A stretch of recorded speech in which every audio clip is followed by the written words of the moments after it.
welcome you. You've been so gracious to us throughout the past 2 years. You've been coming to our college for various events. So thank you so much for that. Chef, I'll just quickly get to it. I'll just hand over the session to introduce you to Chef Ranajoy Chowdhury. Chef Chowdhury, you can just introduce Chef Saby and we quickly get started with the session. Okay, good evening, everybody. Good evening, Chef Saby. How are you? Good to see you. I'm good. We all know Chef Saby. He's one of the celebrity chefs in India with a good 25 plus years of experience in the industry as an entrepreneur. And that is what he's going to speak to us today.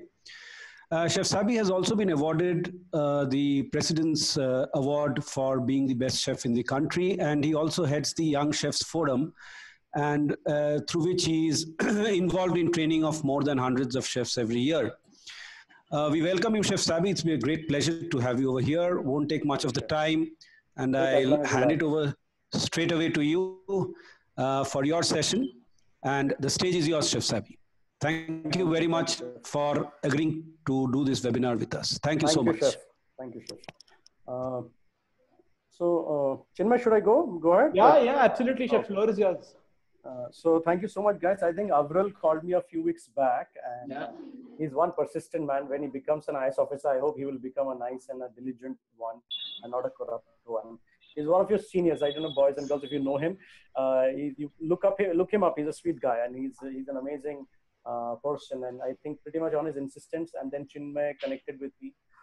So it's good to have a single-minded goal towards anything. It's not like getting a webinar with Saby is very easy, but any goal that you can set yourself to, I think you can achieve it. And this is what also I wanted to say as one of the things as part of this chat. Anyway, my name is Saby. As Chef very graciously gave a very flowery presentation. I don't know if I deserve all that or not, but I definitely don't deserve the tag called celebrity chef because I personally feel celebrity chef, being a celebrity chef is, becoming one is quite easy, but becoming a chef is very, very difficult. And then to become a chef entrepreneur, I think is worse. Means it is probably one of the most difficult tasks one can partake upon.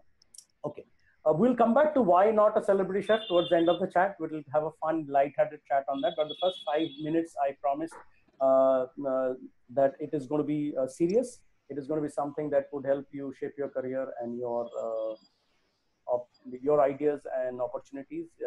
We will talk only about post-COVID era. We're not going to discuss COVID at all, which is another thing that I promised, that how amazing opportunities are coming our way. Whatever may be the reason could be good reason or a bad reason, but there's amazing opportunities coming our ways to the young chefs factor making. Okay.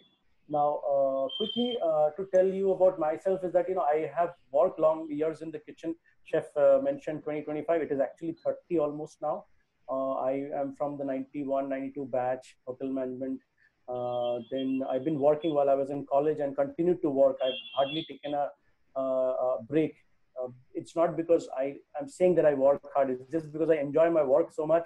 I don't need to take a break. My work has always been my enjoyment. I enjoy it so much that I miss it if I don't go to my workplace, which is my kitchen. And probably that is one of the reasons to become successful. I'm not saying I'm the most successful. I'm just one of them in the scene. But for a chef, if you can start enjoying being in the kitchen, there's nothing better than that. Yes, Chef. Chinmay, there's some questions coming up, something else on the screen. Yeah. You hold on to them. Yeah. You hold on. You hold on to them. Okay, 5 minutes is all I have. After that is all yours. No problem. Okay. So I just want to be very clear when we talk about chefs, entrepreneurs, or entrepreneur chefs, or entrepreneurship for chefs. Now, all you young chefs who are currently participating in this webinar from IHM Bangalore, I must tell you that what is the core of any entrepreneurship business is something that you need to understand. You can sell technology, you can sell fashion, you can sell design, you can sell clothes, you can sell anything and everything today is available on an e-commerce platform or on another way of selling, which is the traditional way of selling, which is door-to-door sales or coming to a mall and buying or coming to a shop and getting it or whatever it may be. However, you must understand what is the product that you're selling here. As a chef entrepreneur, you are actually not selling food, you're selling yourself, which means you're selling your skill, you're selling your ideas, you're selling your ability, you're selling your inner belief of what you could do with. And somebody called in between. So sorry. Somebody called. So sorry. So as a chef entrepreneur, I'm going to repeat myself again, so that it is always clear in your head that chef entrepreneurship does not mean that I'm going to sell shoes or clothes or fashion or design. I'm going to sell something to do with food, which is actually the extension of who I am. Today, if you see most of the top entrepreneurs in the hospital industry in this country, including, let's say, the Tata family, the legendary Mr. J.R.D. Tata, to anybody who have set up hotels, they may not be chefs or hotel management graduates, but they have had amazing business vision, and hence they have been able to set up good businesses. But as a chef, if we have to become an entrepreneur, or we want to become an entrepreneur, we must understand that we will be only selling our skill, our time, our knowledge, our ability for the rest of our lives. So it is imperative and important to understand that your knowledge and your skill is your core product when you are trying to become an entrepreneur. Based on that, you will develop a product, which is a food product, which is a food tech product, which is a food tech platform, which is an online platform, which is a food kit, meal kit, which could be a food solution, and then the traditional solutions like the hotels and restaurants. And I'm not discarding them at all, because this, whatever is going on right now, is going to go by another month, few months, maybe best case scenario, couple of months, and we will be back with a traditional, back with a bang with the traditional ways of being a chef or being a hospitality professional, which is being in a restaurant, being in a cafe, being in a takeaway place, being running shop front, running a food truck, all of those traditional things that we did. So what I'm trying to tell you is that entrepreneurship for a chef is going to be always very different from an entrepreneur in any other field, because anybody can become an entrepreneur by opening a restaurant, by opening a food tech business, by opening a hotel, but they will never become a chef or a hospitality personal like you are. And that is why I will touch upon a very strong point that a lot of us forget when we discuss entrepreneurship, is your mentoring and grooming. And today your mentoring and grooming is happening at one of the finest IHMs in this country, headed by all your chefs and teachers and professors who are the finest in the industry. And if you can dig into their wealth of information, wealth of knowledge, and get as much as you can out of them, and get them to bless you, and get them to put a hand over your head to mentor you, would be the best thing for you to happen in of becoming an entrepreneur. So training and mentoring is going to be an extremely important part, or the starting part of becoming an entrepreneur, point one. Next would be your attitude, because an entrepreneur, you have to mentally be ready to do everything. If you're a chef in a 5-star hotel, you just cook, or you just probably manage cooking at a senior level. If you're an entrepreneur chef, you manage your carpet in your restaurant, you manage your toilets and washrooms in your restaurant, you make sure there is enough tissue rolls and toilet rolls in the toilet before every service, because you're the entrepreneur chef. And if there is a problem tomorrow, you'll have to say, oh, I went to Chef Saby's restaurant and there was no toilet roll, even if they have had a fantastic meal. Because suddenly you must understand, as an entrepreneur, you start taking responsibility and ownership of everything that is around you, which is your staff, your people, yourself, your attitude, their attitude, hygiene, cleanliness, the surrounding in terms of energy, which means the way this place smells, the music, the aroma, and definitely the product, which is probably the food or the cocktail or the drinks or the wine or the bar, whatever that product that it is. So as an entrepreneur, attitude is going to be your next biggest wealth. If you can get your attitude right in absorbing everything, treating everything with dignity, understanding the problem, and having a problem solving attitude. Now, this is my third point.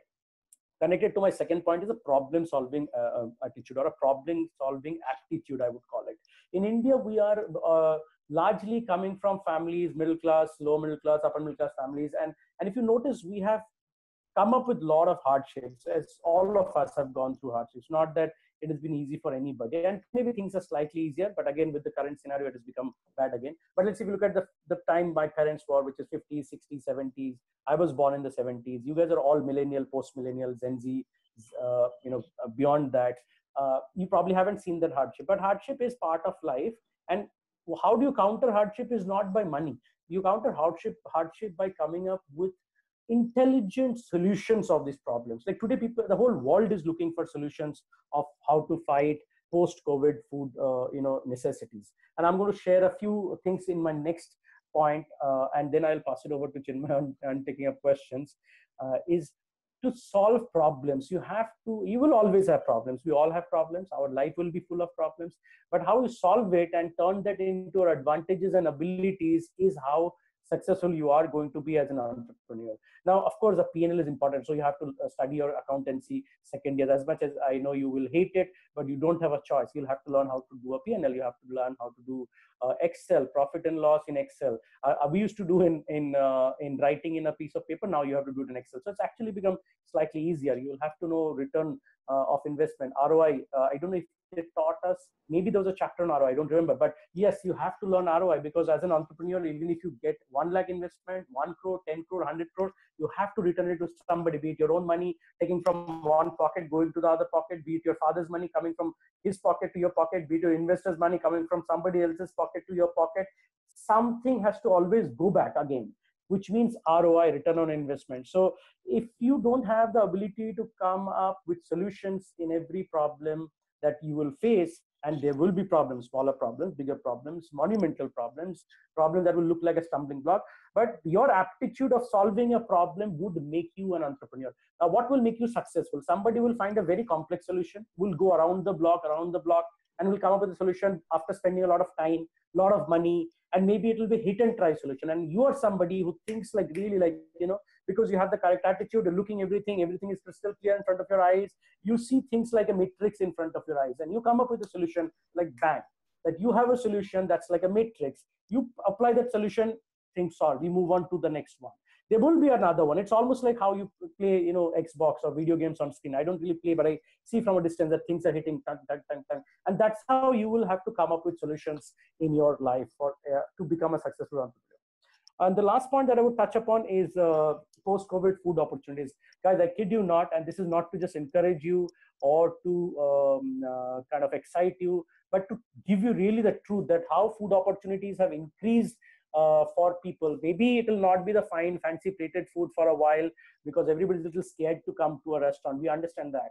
But there's tremendous opportunity in something called sous vide food. There's tremendous opportunity in something what we call the vacuum packed, which is sous vide. No, there's another one which is called cryovac. Not cryovac. It is which where we do heat and cool process and it becomes self-stable. It is called retortable food. Yes. So retortable food, sous vide food, IQF frozen food, ready to cook food, ready to eat food. These 5 segments will become billion-dollar businesses in the next few months. You don't even have to wait for years. Now, if you partake in any of these segments, sous vide, retortable, self-stable, frozen, ready to cook, and ready to eat. These segments are exploding. I am working with a few of the largest corporations in this country, including Jubilant Food, which is the back end of Domino's. And everywhere there is excess opportunity of creating food in this. Now, these are not something that will look very fancy like a 5-star hotel or in my restaurants how I plated food, because I come from an art school background and I thoroughly enjoyed plating food. But let's say it's an opportunity and it's a brilliant opportunity. Now, how you can make it better, how you can make it look finer, how you open and cut open the sous vide bag, and then maybe put your own innovation and present the food nicely, how you reheat food, how you regenerate, this new terminology called regenerate. Please look it up and read up, and maybe I can talk to you about regeneration sometime later again. How do you regenerate food? How do you reschauffe food? How do you thaw and regenerate again? And all of these new technology are getting applied as we speak, and are making tremendous growth. Now, this kind of growth I didn't envisage in India for the next 10 years. That has happened in the last 3 months, and obviously for the reasons of health, hygiene, and safety. And this is only adding more and more layers of opportunity into the life of young chefs. Now, let's say if you want to be a food entrepreneur, earlier our option was to open a hotel, to open a restaurant, or open a cafe. Now there are 5-6 other new verticals have opened up. Until you want to even work there as an employee, you can even own one of those businesses. You can start your own sous vide farm. You can start your own retort factory of food processing. You can start your own IKEA food lines. You can start your own ready to cook products which people can bring in meal kits at home and cook, looking at your recipe videos and things like that. But it gives you an opportunity to also go online with your videos, which you guys are already very good at. You're doing your YouTubes, you're doing your Instagrams and all of that. But this, you integrate two things. So it's not just looking at some fun recipes on Instagram and salivating, thinking, but you're actually eating it while all this is happening. We are doing parties at people's home where I am now coming through Zoom to show them how the recipes are done and how the plating is made. So I'm doing a 3-course meal or a 5-course meal on Zoom, and the same things I'm sending them to their homes. And we're doing about 30, 40, 50, 70 people, like this in a party where everybody's in their home, assembling their own 3-course meal and eating them, while others are also doing the same thing. So 60, 70 people having a party together, while there's post me, after I've done with my work, there's a DJ coming in to swing some music. So it's really something that I never imagined food industry to be for the next 10 years has happened in the last 3 months. So I am actually seeing this as brilliant opportunity. See, there is a hindsight. I've lost all my restaurants. They will reopen again because many people in this world has lost their restaurants and businesses. So long we are all safe and happy in terms of healthy, and we are at home and we are safe, is that's very, very important. I know that this is a time of loss and various losses, but nothing is more important than holding on to our lives and our dear and near ones and our loved ones. So if you're healthy and safe and if life is with us, then other things will happen. So I'm not going to cry over spilled milk of how many restaurants I've lost. In Bangalore, Big Brewski is currently not operational, or operational like 2%. Bob's Bar, which is India's most successful brand, which is my restaurant in Bangalore, is operationally literally 2%. We were supposed to open 5 new restaurants this year in Bangalore. All have been put on hold. So I know I would have probably employed a lot of you. I was to come to the college and do campus and things like that. So various plans in the cards, but all that is all now on a hold. But I am assuming that's for various other hotels. But please understand, this is all a passing phase. At the same time, this phase is also offering us various new opportunities that I want you to look at. I just don't want you to sit on Instagram or sit on a webinar to think that your life would be limited to only a small computer screen or a phone screen. Actually, once you get out of it, you will see there's tremendous opportunity on the other side of the screen, but the screen is only an aid to connect with that. Over to you, Achin. Absolutely, Chef. I mean, that was such a deep insight into what you've been thinking. It was, I think, a condensation of what you've been doing over many years, I think. So I'll just get straight into the questions. Chef, you spoke a lot about entrepreneurship and you spoke about a few of your restaurants. Let's forget that the COVID pandemic has happened, and students or, perhaps future business owners always have the same question. What is the sort of investment we're looking at? I understand that a bar like Big Brewski and Bob's Bar are going to have vastly different investments to be made, but what is a general sort of an investment you need to be looking at, or how do you even plan something like that? So see, if Bob's Bar is, let's say, 100, Big Brewski is Big Brewski is 100, Bob's Bar is 80. But you must understand, I was also part of the Olive Group for the last 15 years, which is India's largest, vastest, most successful public funded company today. Now, none of these happened overnight. So there is a small start that one would have to make, and there is no other shortcut because you have to test run. It's like making a prototype of a plane or a train or a fighter jet or whatever. You have to fly it, you have to test run it. If it will crash a few times, please understand, any prototype crashes. So the first couple of restaurants that you might open would not be the most successful ones. And if you feel that in the first restaurant you will hit gold and you will become an Olive or a Big Brewski or a Lavash, that will also not be the case. You will have to test fire and test run it a few times. In this case, test fire a few restaurants, which means every time it is a few crores, down the drain. You might do small formats. You might do a 40, 50 lakh small cafe and test fire it. The best case scenario, I would tell you that don't do that. Don't use your money. Definitely don't borrow money from your family and friends. That's one good advice I can give you for the rest of your life. That definitely never borrow money from friends and family. Take loans because everybody makes that mistake, and in the bargain they spoil relations. Because in a test run, things will bound to crash and break and catch fire and go busted. But that's a test run. So if you have taken money for funding your test run from your friends and family, they might feel dejected because they are hoping that the first prototype that you make will fly and cross the Atlantic, which most of the time is not the case. So there is no fixed formula that I can tell you that start with this. What I can tell you is don't start with anything, but find yourself to go and get mentored under a successful entrepreneur, which means work with some successful entrepreneur and see how he or she is thinking. How are they, wrapping things around this little thing called the P&L, where there is a very slim line of P and bigger, only big page of L, So P is always very small, but the L is very, very large. So it's a long leg basically. How are they managing it? What are the different ways that little slim line of profit can be increased? Like today, I'll tell you one simple business methods that I know people are doing in a lot of the restaurants. Are they selling alcohol on MRP because Bangalore has allowed them to sell alcohol on MRP, right? So how do you make money by selling MRP? You go back to the alcohol company in wherever you're buying from, and you negotiate a certain margin there. It could be as slim as 1% or 2%, which means that 100 rupees will probably make a rupee, or maybe even lesser than that. But what the hell, when you add it up, that itself is a business plan. So business plans could be various kinds of business plans, and there are various ways to make money out of a business. So just don't go down the route that, okay, I will come with 5 crores, open a restaurant, and I will fly across the Atlantic and will be the first person. Most likely you will crash, and you will not die, because we all crash and we fall multiple times, but that's a learning. That money is also invested as a learning curve. So I would ideally request you to spend that money from funds or banks, which can give you a loan with a guarantee. That's one. And secondly, before that also go do another step, which is step 1 is work under an entrepreneur, even if it's for 6 months to a year, to understand how businesses are managed. Don't jump in cold.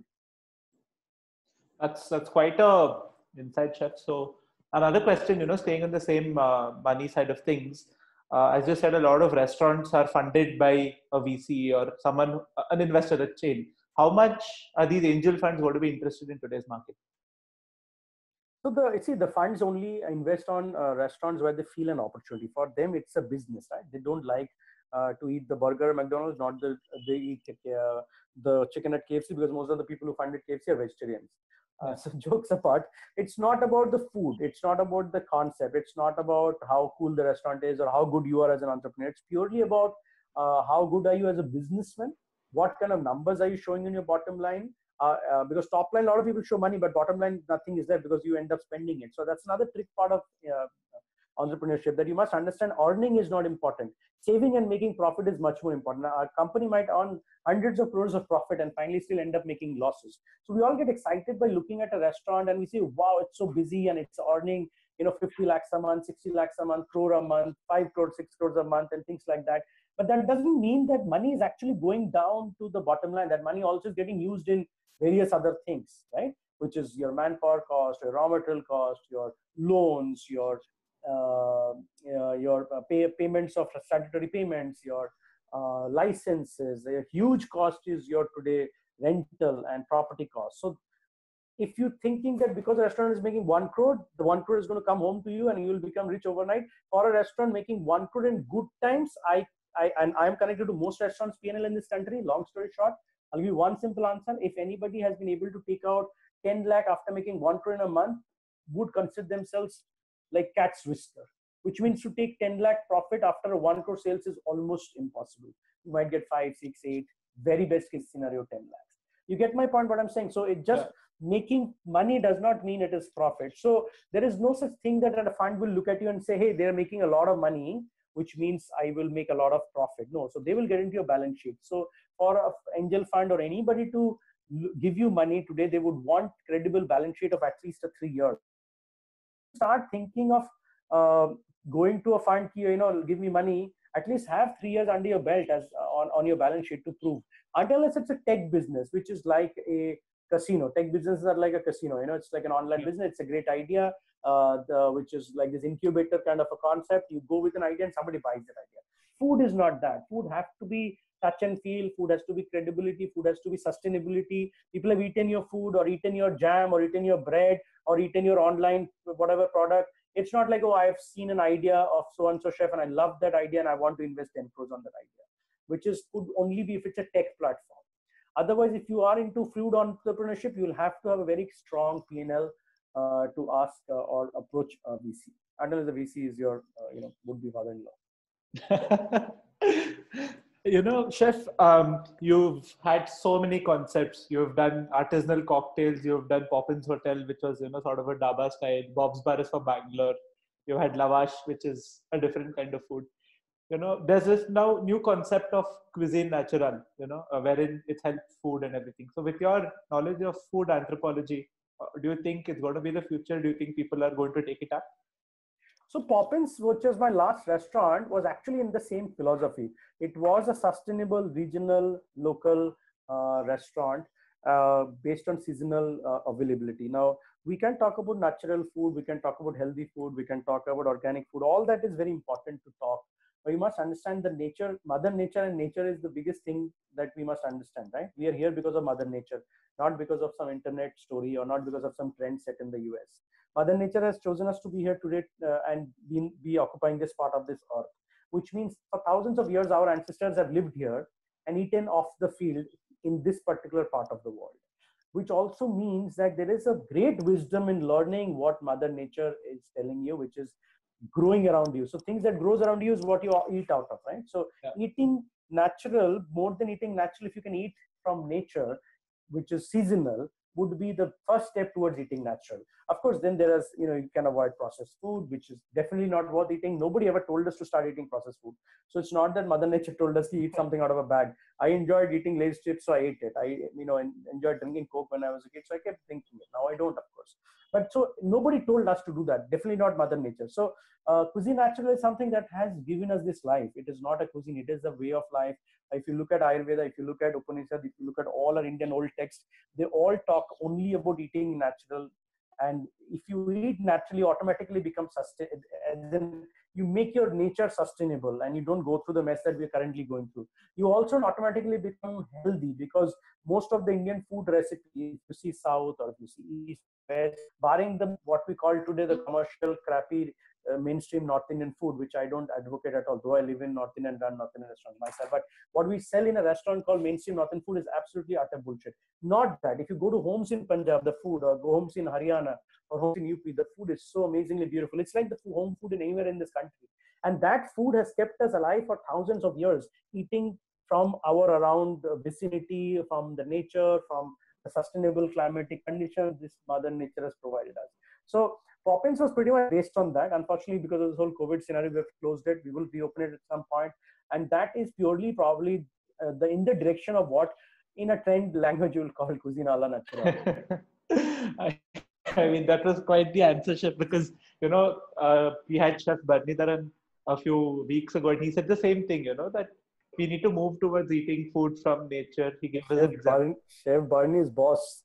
Chef Barney is big boss. And he's a dear friend and he's an amazing man. I look up to him. He inspires me. I work very hard to try to become like him. So so he told us the same thing, about trying to buy ingredients from the same place, trying to use, say, a fruit. For example, the banana stem can be eaten, the flower can be eaten, the fruit can be eaten. It's about using things in a sustainable way. So I think you're echoing those points, which is amazing to see. So I'll just move on to the next question. So this is for the young chefs or the budding students who want to open restaurants in the future. Chef, so you started off your career in hotels, as what I believe. How did you slowly? Yes, I was with the account manager training program. Yeah, how did you slowly move out of that and become? I didn't slowly. I finished it and then I moved out promptly. So immediately you just moved on. I finished the 2 years program and then I was offered to go to Mahindra Holidays because I was very keen on regional cuisine. And Accor that time I had a tie-up with Mahindra Holidays. I was offered regional. I was very keen to learn regional cuisines. Also, I was very keen to understand how the back end of the kitchen works because I always wanted to know everything about everything. So I just keep cooking food and standing in front of a gas burner didn't, kind of satisfy me. I wanted to learn how the gas was coming, what was burning the gas, what is the pressure of that burner, how does the burner change in European kitchen to a Chinese kitchen to an Indian kitchen, why does the size of the burners changes. So all those questions, I would have great thing to learn all that. I realized that I would never be able to learn that in a running hotel kitchen.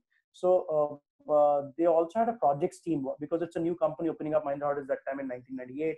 They offered me chef to be on the regional cuisine team and all of that under Chef Soundarajan, the legendary Chef Soundarajan is currently the general secretary of the Indian Chefs Association, IFCA, Indian Culinary Federation. Yes. The general secretary of IFCA under Chef Manjit Singhal, who's the legendary chef of this country and this generation, and I really look up to him as God. So anyway, so the Mahindra Holidays offered me the situation where I was allowed to work in the projects while I was a chef as well, and that gave me great insight on designs of kitchen, facility planning, infrastructure development, elevations, equipment design, plumbing designs, interfacing plumbing with civil designs, interfacing electricals with civil and gas and other equipments. So tremendous amount of insight I got of 2 years of work in Manjardis. The 4 years give me a lot of confidence. Here, I know how to cook a little bit. I know how to cook. I know how to set up a kitchen a little bit. I know how a business is run because I've seen P&Ls and stuff. Yeah. Let me get out and do things. And that's when I got into a restaurant. So after 4 years in the industry is when I joined the restaurants. And I'm probably one of the first chefs in the restaurant industry. When I joined the restaurant in 1998, I am the one of its kind chef who probably left a 5-star hotel to join a restaurant. I don't think anybody has done that before. No, I mean, they've left that and done other bigger things, but to join a restaurant, I was told, you stupid character, you're sous chef, or I was sous chef by then already. I was moving very, very fast. I think, but oh yeah, I got executive chef position. So that was also lucrative. 4th year in the job, and I was getting an executive chef of a restaurant complex. I said, chalo, executive chef to ban jate. I 5-star hotel mein kab banenge pata nahi, because briefing mein bataya gaya tha, bhai 20 saal to lagega hi lagega. I said, dude, I don't even know if I'll be alive for 20 years. Ek to mauka mil raha hai 5-star, matlab executive chef ban. It is not in a 5-star hotel, but at least I'll have the stamp executive chef. और तभी वो होता था ना exe लिखेंगे exe. बाद में realized when I went abroad to work या restaurant में तो executive chef होता ही नहीं है. वो तो it's another thing of Indian restaurant industry. The executive chefs are only a hotel designation. Restaurants have something called a head chef. There's no exi chef in a restaurant. So I was the first proud exi chef of an Indian restaurant. Just because I want to write exi. I didn't almost know how to spell executive, by the way, because I was born dyslexic, but I still wanted to call exi. I mean, you have such fun answers, Chef. So moving on to the next question. So obviously you've been in the standalone restaurant and the physical restaurant space, and now I believe you're into the cloud kitchen, takeaway, and all of these spaces. Yes. How much do you think the cloud kitchen space or the food truck space is going to change or evolve over the next few months? See, cloud kitchens are evolving at a very fast pace. So we have moved on to, like I said, that frozen food. Cloud kitchens have now moved into doing frozen food, meal kits, ready-to-eat food, IQF style food, tamper-proof packaged food, all sorts of things. Of course, increase of plastic is really bothering me, because trying to make things tamper-proof, it's only increasing plastic. We'll have to look at other solutions very soon for that as well, because we don't destroy the nature by producing more plastic, at the same time trying to be safe. However, cloud kitchen business is tremendously evolving. We are getting into these kind of formats where you are sending meal kits at home with a full 3-course meal. We never imagined that was possible to do it at do on delivery. We only send biryanis, gravies, curries, butter chickens, dals, this kind. Now we're sending. I'm doing Icelandic salmon. I'm doing a Nordic lamb neck. I'm doing a beautiful turkey from Yusupek. I am doing a duck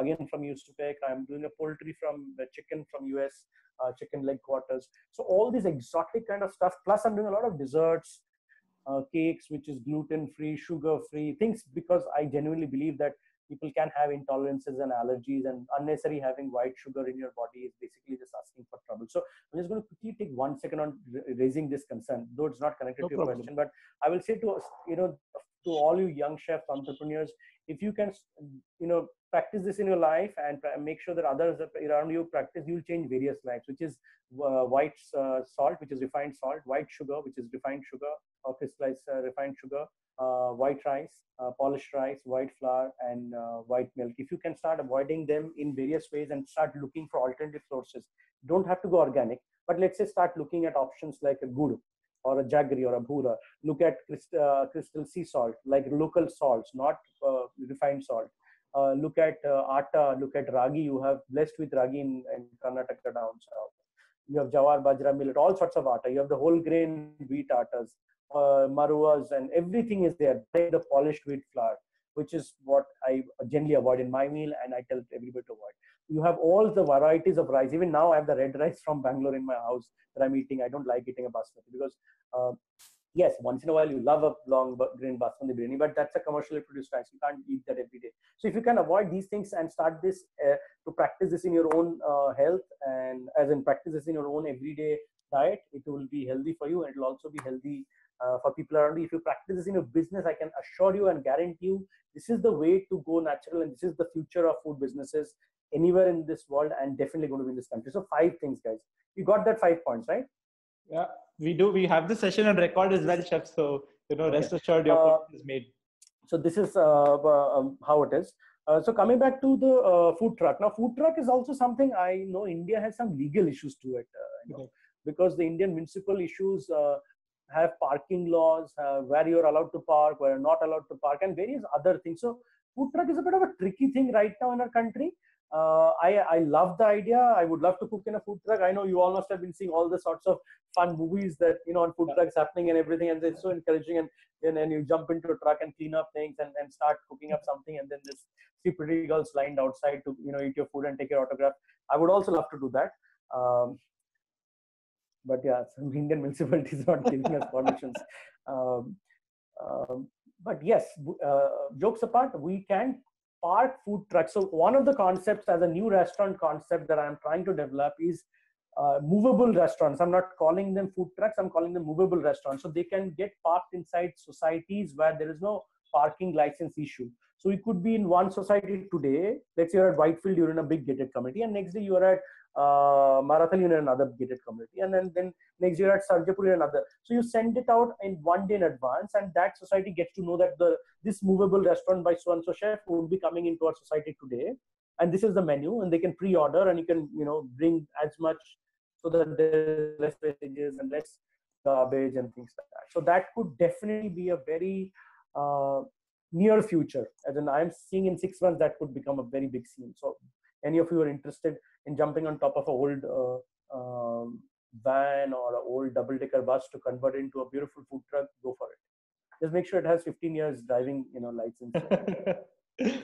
So I think Chef Saby has given everybody a concept. So Chef, the next question, I know at the start of the session you said you're not a celebrity chef, but there's been so many articles written about you. You've just been made out to be a celebrity chef. So the next question was in fact from a professor from Manipal. He said the word celebrity chef is not something that anyone wants, or it's not easily earned.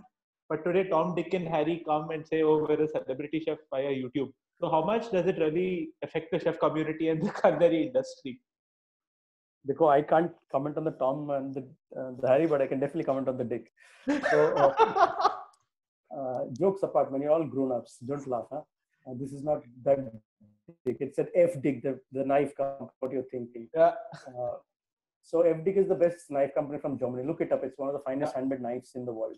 So I own one of those, means the knife. This, what chef is saying is correct, that everybody's claiming to be celebrity chefs today. And then there's nothing wrong with it. First of all, this is a time and how do I say that? In Bengali, there's a word called, the empty vessels makes a lot of noise. And when I went to Japan, I learned the same thing all over again in Japanese. They made great effort and taught me this line. And then I said, shit, you should have just told me, because all my life in home, my parents taught me the same thing. So the Eastern world has this philosophy that any empty vessel makes a lot of noise. And a ghada which is full would never make a noise because it's full of knowledge. That's the logic. I don't know if that makes sense. South India is also very much like that, because it based itself on large knowledge base of thousands of years of history and learning. Because Dravid today is probably what India was. North India, Eastern India is all very confused. West and East is most confused. Anyway, so coming back to this whole story of celebrations, today is a time of self-drumming, beating up your own drums and talking big about yourself on Instagram, which gives you followership, and based on that you earn a living. Now, if you could do that, and if Tom and Harry is managing to do that, why not? By all means. The guys who are giving them earning are the ones who are the one in the middle, the other name, and the guys who are watching them are definitely the middle name. So you get my point, right? Yeah, I do. So there's nothing wrong, see, so long you're not cheating anybody. Are you cheating anybody calling yourself a celebrity chef? I don't think so. I mean, now the thing is that you're definitely cheating your people, other people, by saying you're a chef, because today there is no demarcation of who's a chef. Today, anybody in India. So if you go to France, I am not a chef, you're not a chef. Anybody who wears a white jacket and is a 3 years degree holder is not a chef. You have to earn it. You have to have Maitri Rotan. You have to work for so many years and get that thing in your collar before you call yourself a chef. Even if you have worn a white jacket, even if you're from a culinary institute, for 15 years, but you don't call yourself a chef. Chef means a team leader, right? In French. Chief. And team leader could only be one. Yeah. First of all, in India, we don't understand that. We think anybody in a white jacket who's done an IHM degree is a chef, and who hasn't done an IHM degree is not a chef. So the whole distinction has to go away. Yeah. People from the IHM or the hotel schools and the college have to start feeling that they are not a chef until they have earned it. Similarly, people outside who have not been in a college but have earned it because they've done various, budding chef, or various other ways.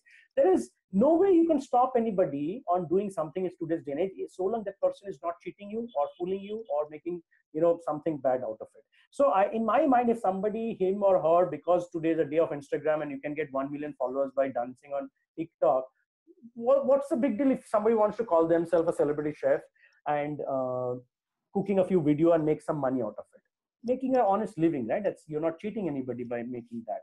Now my question is that if some celebrity chef who's a genuine celebrity chef and feeling bad about it, he or she should do something about it. Yeah. Okay, now jokes apart, there are now associations around the world who are now making it mandatory for chefs to go through certain certification program before they can actually call themselves a chef, not just wearing a white jacket. And once those things are implemented, it's like a flying pilot's license, that you have to fly for minimum 1,000 hours to first become a first officer and maybe another 10,000 hours to become a pilot. So things like that has been slowly implemented. Now, once that happens, at least you will have a clear demarcation between a qualified chef and a master chef, means a non-qualified chef. But this whole term of a celebrity chef, that who is a celebrity? A celebrity is a person who is well known and has enough followers, right?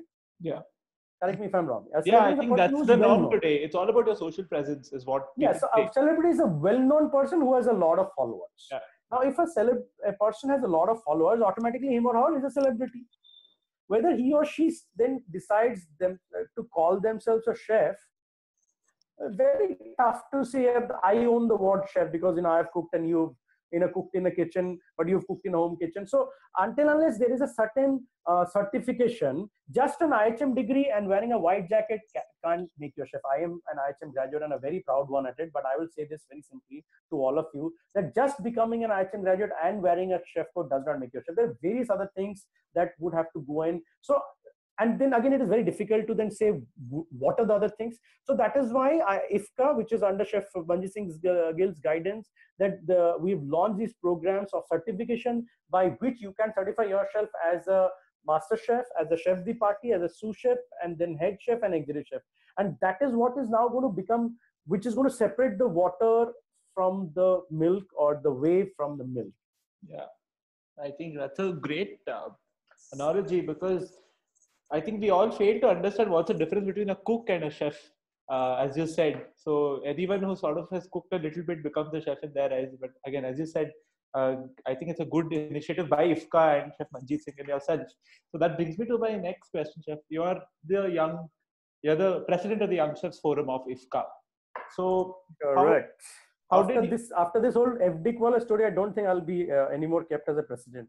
I will get a call and they're like, okay, now you become a comedian on internet. You'll do stand-up comedy shows, but definitely not the president of the No, Chef. So coming back to my question, you took up this role in order to mentor kids like me. So how did you even get the idea of taking up a role to mentor chefs, and how do you want to change their lives and make it different from what you had?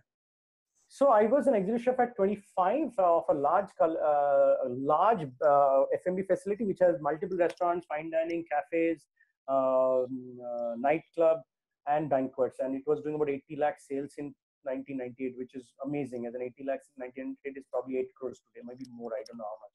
Because that time the dollar value was some $30 or something, 26 rupees or something. Now, what has happened is this whole thing of becoming a chef and becoming executive chef and all that also comes with various other things. Now, as much as I am a proud executive chef, I realize that it comes with, you have to come and have responsibilities for all of it. You have to take responsibility for all of that, right? Yeah. And to become a mentor is not easy. It's like you write, I'm an influencer or I'm a celebrity chef. So similarly, today people write mentor. Now you have not, so I will go back again. I have been very lucky to have been mentored. Why did I become executive chef at 25? Not because I'm some cat's whisker. I was definitely not the topper from my college. I did top the chef.com team and all, but which is okay. It's not a big deal here. IHM chef.com, what is a big deal? So it's not, by no standard I've topped an IIT or, IIM or one of those kind of, guys who have done amazing things in their life. None of that. So it's not some great talent. Plus I am born dyslexic. I've kind of really had problem with education, English, mathematics, Sanskrit, French. I failed in all French exams in IHM. Just mute this part of it. All of them. 0, 0, 0, 0. I have like a record. As many etiquettes as one can get in French, I got them. So it's not easy to become a mentor. At the same time, I was very lucky to have got mentored. So I thought if I get a chance ever in my life, it is my duty to give back. I've had the amazing ability to be mentored under the world's most legendary, unfortunately late Charlie Trotter. I think he's probably the founder father of all possible modern cuisines, or what we talk today as progressive fusion gastronomy and things like that. I've been very, very fortunate to be mentored by him, very fortunate to be mentored by the finest master of Japanese, the fusion Japanese, the Franco-Japanese, or the father of Franco-Japanese cuisine, Chef Tatsuya in Sydney. I've been very lucky to be mentored by Chef Koilo, the IHM Bombay principal, my own college professors, Mr. Bonoful sir and Mr. Amita Hussain, and various other people in the college, all the other professors of the college. I've been very lucky to have worked under Chef Soundarajan in Mahindra Holidays, because he was that time the corporate head of the Mahindra Holidays group. So I was very lucky to have got mentored between the age of 17, 18 when I joined college to 23. By the time I was already a sous chef, I have already come in touch with the likes of Chef Sanjeev Kapoor. And imagine, if these minds are the world's most fertile minds, to even interact half an hour with them will change your life. Chef Sanjeev Kapoor, Chef Daniel Gali, Chef Gav Desai, again the late legendary Chef Arvind Saraswat, who later on I shared the President's Award with in 2011, which is the most amazing time in as an amazing memory in my life, not getting the President Award, but standing behind Chef Saraswat and taking it. And Chef Satish Arora, Chef Manjit Singh Gill again. So there were 16 of the chefs and 4 or 5 of these international legends from the time of 18 to 24 I came in touch with and got mentored by them. That dramatically changed my life. I worked with them, spent time in the kitchen, be it at the dishwash, be it sitting outside in the restaurant gate to just get 10 minutes opportunity to meet them. I've done all of that across the world, not just in India. And that I thought I could pass it on to others, youngsters like you, in a watered down format, because you might not get the opportunity to go and travel in France right now, or you should in future, but you might not get the time to do all that I did in Italy or in Spain or in France. And you must actually do it eventually in your life. But I'm saying, I thought if I could pass that to you in a watered down capsule format and excite you and ignite this fire in your belly, that if a guy like Saby could do it, I definitely can do it, and definitely can do better, is my earning as the biggest earning of my life as a young president of the Indian Culinary Forum, or YHCI as we call it, the Young Federation. Now, and that probably is the reason why I thought I was chosen. That's also probably the reason I for sure wanted to be that. And that is very much the reason that I am talking to you today, all of you. That's superb, Chef. I mean, it's so insightful about how you want to transfer the knowledge that you gained from your mentors. Some of the names you dropped there, I think, are years and years worth of excellence, not just success. It's years worth of excellence. So, like I said, half an hour with any of these guys will be life changing. You talk to them for half an hour, you will build a philosophy of your life. Like this one breakfast today morning, I was talking to somebody that I was cooking. It was the world president's breakfast, and not chef, it was the world presidents, not chefs. Sorry. And Mr. Azim Premji was speaking, and I had the opportunity to closely stand like 20 feet away. It was a live session that was happening with 15, 20 people, and I was doing like a Garrido trolley kind of a thing. And all the other people in the room are presidents and presidents of biggest companies in the world. And I'm probably the only one who had that close proximity to stand that close and hear him of his ideology. And that changed my life forever. And it was not about food. It is just about how to shape your life in terms of, your philosophy of life, ideology of life, logic of life, how you look at life. And if you can get that correct, my dear friend, everything will fall in place. And then to learn how to make a poached egg is not that difficult. But mind you, you have to learn that poached egg today because you're an IHM now. All these other things will happen later. Huh? Don't do it the reverse way, because everybody's trying to do it the reverse way. They're trying to learn all of this now, and then at the age of 30, they're trying to get into a YouTube video to learn how to poach eggs. That's a problem. So I know Chef is in the wings somewhere. Chef, please make sure that the 80K kitchen people are scoring at least 80% before you give them a pass certificate. So, Chef, that brings me, I just have a couple of more questions because, you want to finish by 8 and we're going to honor that. So, Chef. Aren't you guys hungry? Don't you want to go and grab some like kebab and biryani from the nearest thela? I told all the thelas have opened up in Bangalore, and the bright red colored kebab from Empire and some biryani from Savory and stuff like that. No, if I was in Bangalore, I would be doing that. I think with Bangalore situation right now, we'd rather stay at home. So, Chef, coming to my question, a lot of us, say my seniors, when they pass out, they get into a lot of these management trainee programs with a lot of the big hotel brands. And in 2 years, they're junior sous chefs or whatever. And suddenly they get an ego and they stop learning. How much is that an issue? Do you see in today's world where suddenly at 20, 22 years old, you have a huge ego and you go nowhere? Like, is that an issue you see? See, it's good to have an ego, but the ego should only be helping you shape yourself better. The ego is basically an proxy image or an alternate image of yourself, and that should not tell you that you are superior. It should always tell you that you should improve. Yeah. So how you use your ego is very important. I go to work every day trying to do better than what I did yesterday, and it is as simple as from stretching a pizza dough. I've worked in pizzerias all my life, but even today when I go to make a pizza, I again see how can I make it better? How is it that I'm more perfect than how it was yesterday? So it's not that I can become more perfect every day and the pizza would change dramatically. It's just that will keep you sharp. If you have that attitude and that ego that I will try and be better than myself yesterday, not better than somebody else. I'll try to be better than myself yesterday, and that ego would only keep you trying harder. And with age, we also lose skill, right? Because your hand-eye coordination goes, and that's why you can't be Gilchrist at the age of 40, right? Gilchrist kind of retired at 41 or 42, world's finest wicketkeeper, because even he felt that his reflexes were not the best. Because with age, your reflexes go away. So what you do is you try harder, you put more effort, you focus more, and then you do more. And that keeps you going. So if your ego is telling you that you're superior and is stopping you from growing, then it is not good to have that ego. You should switch to an ego which tells you, dude, there is one life and it's one chance that you're going to ever get at this. And as far as you can go, as far as you can travel, as far as you can see, as much as the world that you can experience, as many countries and cuisines that you can eat and experience, as many people's lives as you can touch, is a better and a bigger life. So at 25, if you have a junior sous chef of a hotel, you're like one leg of an ant. Yeah.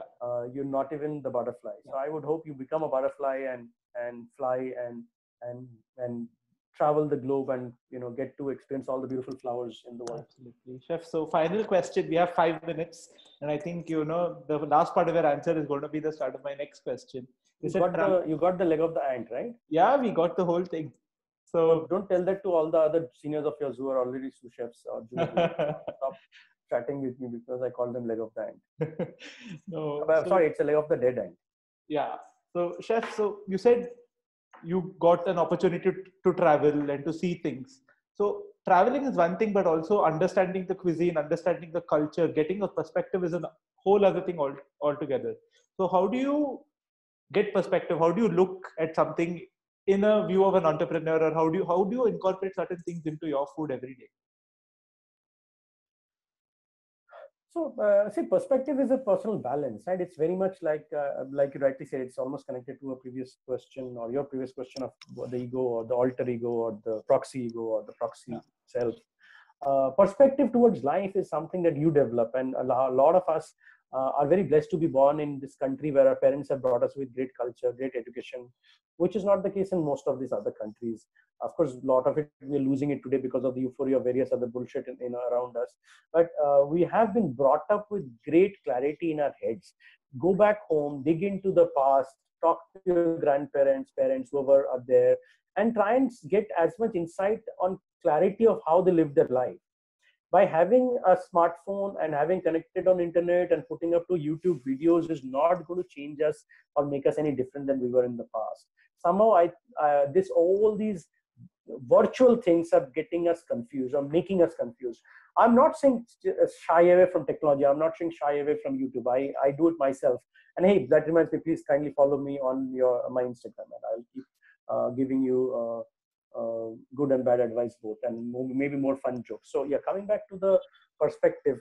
See, the perspective for life is something, it's very individualistic. It's a spiritual question that you asked me. I'm not qualified to answer that. I think all of you have to go and search your own, whatever makes you happy, because happiness quotient also comes differently for different people. Somebody is amazingly happy being a site manager at McDonald's. Somebody will be very happy running their own cafe and brewing its own coffee. Somebody will be amazingly happy doing a dive bar and mixing its cocktail. Somebody will be amazingly happy being setting up a 200 crore factory of processed food. So everybody's quotient of happiness, and please understand, this is only the start. It's not that after doing the 200 crore factory you should stop. That's only the stepping stone. Move on again. So it's a progression. It is a moving thing. It would be changing as you grow in life, as you achieve the next milestone, as you go to your next milestone, while you travel onto the milestone. But hey, what I'll tell you, this one simple thing, that while you're going from your milestone to milestone, make sure that you enjoy your moment, because this moment is never going to come back. And the moments are what is going to be, what your life is going to be made of. And at some point you're going to look back, though you're all very, very, very young and you have hundreds of years ahead of you, of doing hospitality and making amazing things with your life and making others happy. But please enjoy every moment, experience every moment, and these are the moments that are going to be your achievements and your milestones. And all the milestones that you will achieve as young entrepreneurs would be enjoyed by others, which is your family, and which your upcoming family, which is your, whenever you guys get married, your children, your next generations. And that would be something that is amazing for you, because you would not know, because you're all too young, but you will see that's a tremendous joy that you will get when you will reach a point where you'll be able to share your good fortune with others. Yeah, absolutely, Chef. So I think we have the last couple of minutes. I'll just wind up the session. Chef, there's a thank you message. You and I are on a different time zone or what? How is it couple of minutes different? Mine is 8 o'clock. Yours is what? Like, yeah, 7:59. So, so Chef, one of our senior Sheikh Moinuddin, who happens to work at Big Brewski, is just recording. Yeah, tell him to stay away from Instagram and cook something. He's thanking you and calling you his mentor, and he explained how he had retail jobs and you finally gave him the opportunity. So I think he just has a thank you message for you. And Chef, I think we come to the end. He's a very sweet kid and a very hardworking boy. I think he will do amazingly well. These are two characteristics, if you can bring in as a chef initially in your initial part of your life. Basic skills you pick up very, very fast. But if you have blockages in yourself, in your head, in your mind, picking up skill, it's like learning how to swim. If you have a blockage in your head, you will take time. It's learning how to cycle. If you're scared of falling, you can never learn how to cycle, right? So if you can take off those blockages, at least the first 4 years of your life, 2, 3, 4 years, you'll pick up tremendous skill. Then you don't need to look back. And then maybe at 30, 40, again, you start doing some skill sharpening workshop, go travel abroad, work somewhere and things. Okay, shoot. So anyway, I think we're done with the Chef. So on behalf of the college, on behalf of our principal, we thank you so much. We hope to have you soon. And I'm sure there'll be a lot of messages pouring in. Maybe I'll pass them on to you, Chef. So thank you so much. Please tell all of them to follow me on Instagram. I will keep putting fun stuff. And I keep doing these online competitions. I don't get any participation from IHM Bangalore. I get very few. This year, that time also got like 3 recipes or something. So I hope you guys get involved, do something, not to make my competition successful, but for you guys to get involved in all the activities that we're doing. Get involved is what I would say. Get involved, participate, get your hands dirty. In this industry, as an entrepreneur, my last passing statement to you would be, you have to be hands-on, get into it. You have to get neck deep. You can't be standing off the shore with water touching your toes and your heels and expect to be an entrepreneur in the food industry. You'll have to really be neck deep as you are in the farmland and sowing seeds of a particular crop. And if you can start there or go down that deep, you're 100% going to be successful with your entrepreneurship in whatever you do. Good luck, guys. Thank you. Thank you so much, everybody. Thank you, Chef Saby. I'll be ending the webinar. Thank you. Thank you, everybody. Thanks. Thank you.